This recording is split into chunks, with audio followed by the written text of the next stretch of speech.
तो अगर आपको वीडियो अच्छी लगेगी तो वीडियो को लाइक कीजिए, शेयर कीजिए, कमेंट कीजिए और हाँ दोस्तों, सब्सक्राइब करना ना भूलें। नमस्कार, आदाब, सत श्री अकाल दोस्तों, आपका हमारे YouTube channel social news network में आपका स्वागत है। तो दोस्तों, महाराष्ट्र में बढ़ रहे कोरोना वायरस के केसेस की कुछ बातें हम करना चाहते थे, जिसकी बुधवार को उद्धव ठाकरे ने रात 8 बजे से कड़ी पाबंदियां लगाने का ऐलान किया है। तो क्या महाराष्ट्र सरकार पिछले साल के सबक को भूल चुकी है, या फिर अगर याद है तो वो फिर ऐसा पाबंदियां क्यों लगा रही हैं?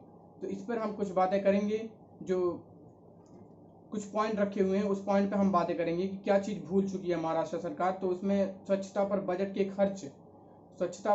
खर्च जो है महाराष्ट्र में साल दर साल स्वच्छता पर होने वाले खर्च का 0.5% तक रहा है। 0.5% तक रहा है। कोविड महामारी के बाद बढ़ाकर राज्य सरकार के बजट का 1% भी नहीं है। मतलब जो बजट होता है महाराष्ट्र का, उसका 1% भी स्वच्छता में खर्च नहीं होता है।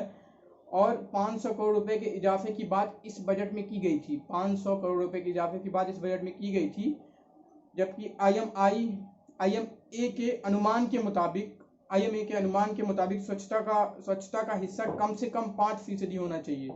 कम से कम बजट से स्वच्छता का हिस्सा 5% होना चाहिए दोस्तों, 5%, जो कि 1% तक भी नहीं है।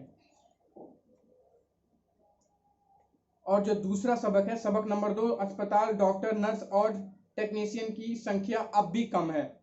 महाराष्ट्र के सरकारों में केवल 10,000 बेड ही हैं। महाराष्ट्र के सरकारी हॉस्पिटल में केवल 10,000 बेड ही हैं, जबकि 80% का काम बोझ जो प्राइवेट हॉस्पिटलों को पड़ता है दोस्तों। 80% जो काम है वो प्राइवेट हॉस्पिटलों को पड़ता है और 20% सरकारी हॉस्पिटलों को है। सिर्फ 20% सरकारी हॉस्पिटलों को है।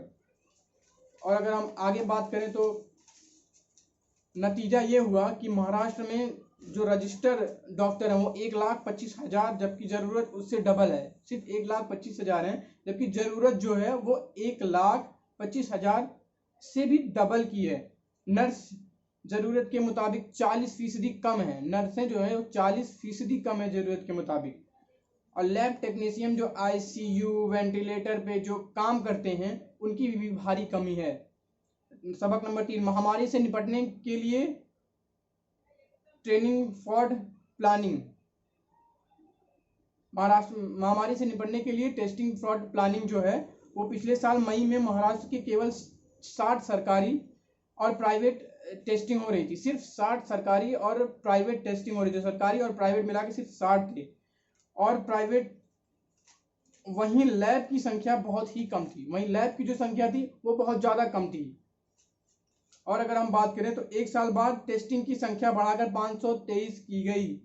टेस्टिंग की संख्या बढ़ाकर एक साल बाद अभी 523 की गई है। राज्य में हफ्ते में 57,000 से भी ज़्यादा केसेस आते हैं दोस्तों। राज्य में हफ्ते में 57,000 से भी ज़्यादा केसेस आते हैं।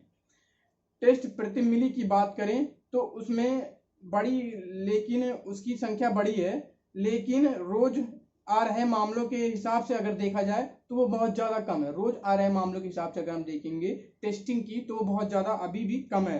कुछ टेस्टिंग में RT-PCR टेस्ट की संख्या भी काफ़ी कम है। RT-PCR दोस्तों वो गोल्ड है, एकदम गोल्ड, कोरोना टेस्ट का गोल्ड जिसे कहते हैं वो है RT-PCR टेस्ट कराना।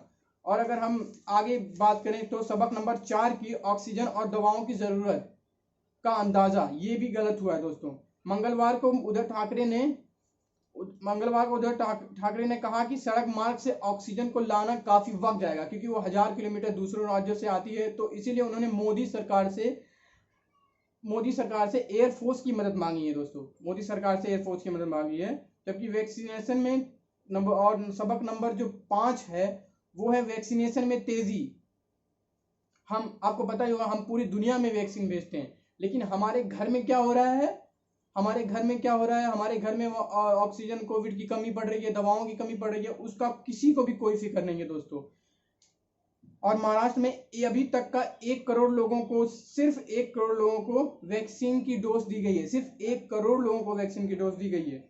और सबक नंबर 6 जो प्रवासी मजदूरों का प्लान, जो पिछले साल मार्च में प्रवासी मजदूरों का प्लान हो रहा था दोस्तों, उससे भी महाराष्ट्र गवर्नमेंट ने या फिर अन्य राज्य की गवर्नमेंट ने या केंद्र सरकार या सेंट्रल गवर्नमेंट ने कोई सबक नहीं सीखा है। अभी इस वक्त भी पलायन जारी है प्रवासी मजदूरों का, जबकि पलायन को राज्य सरकार अभी मैनेज नहीं कर पाई है। और पिछले साल केंद्रीय सरकार ने 4 घंटे का वक्त दिया था। सिर्फ पिछले साल आपको मार्च अप्रैल में पढ़ा है, जब कोविड के केसेस बढ़ रहे थे, सिर्फ 4 घंटे का वक्त मिला था। और इस वक्त भी महाराष्ट्र गवर्नमेंट ने भी 1 दिन का वक्त सिर्फ दिया है, सिर्फ 1 दिन का 24 घंटे में। और हेल्थ और इंफ्रास्ट्रक्चर को लेते हुए सरकार ने 5,476 करोड़ रुपए का खर्च करने का योजना बनाई है। सिर्फ 5,476 रुपए का खर्च करने का योजना बनाई है। दोस्तों, अगर हम ये खर्च की बात करें तो आप अगर यही खर्च को आप जो प्रवासी मजदूर हैं उनमें आप अगर उनके नौकरी में आप जैसे घर का किराया ना दें, उनकी नौकरी बची रहे, अगर आप इसमें लगाएंगे तो ये ज़्यादा बेहतर है इस ऑप्शन से।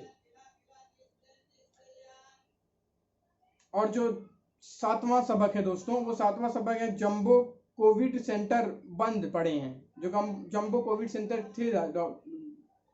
सेंटर थे, जैसे बहुत सारे मुंबई में, महाराष्ट्र में, पूरे स्टेट में, वो सब बंद पड़े हैं। महाराष्ट्र के 1,000 से 20,000 वाले बड़े अस्थाई जंबो कोविड सेंटर बनाए गए थे। जो बड़े अस्थाई कोविड सेंटर बनाए थे, जो 1,000 से 2,000 बेड से ज़्यादा थे, वो भी बंद पड़े हैं दोस्तों, वो भी बंद पड़े हैं। और वो जो बंद इसलिए पड़ गए थे क्योंकि जब आप अगस्त में देखेंगे केसेस कम आने लगे थे, तो इसलिए 2 से 3 महीने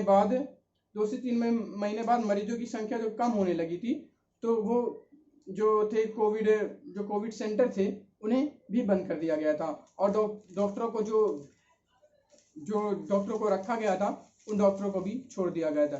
तो ये हमारा कहना है, क्योंकि महाराष्ट्र गवर्नमेंट जो पिछले साल में जो भी हुआ, जो मार्च में हुआ, वो अभी भी उसका सबक बिल्कुल नहीं सीख पाई है। वही हो रहा है जो पहले हुआ था दोस्तों, वही कर रही है उद्धव ठाकरे सरकार, वही केंद्रीय सरकार वही कर रही है, वही पूरे इंडिया की गवर्नमेंट ही वही कर रही है। कुछ भी अभी तक का कोई भी सबक किसी ने भी नहीं सीखा है दोस्तों। तो आप अपना ख्याल रखें। और दोस्तों, अगर घर से बाहर निकलते हैं तो हाथ सैनिटाइज करें बार बार, और मास्क पहने रहें। और हाँ दोस्तों, जरूरी काम हो तभी बाहर निकलें। तो दोस्तों, अगर आपको वीडियो अच्छी लगी हो तो वीडियो को लाइक कीजिए, शेयर कीजिए, कमेंट कीजिए, और हाँ दोस्तों, सब्सक्राइब करना ना भूलें दोस्तों। Thank you very much. Subscribe. Thank you. जय हिंद।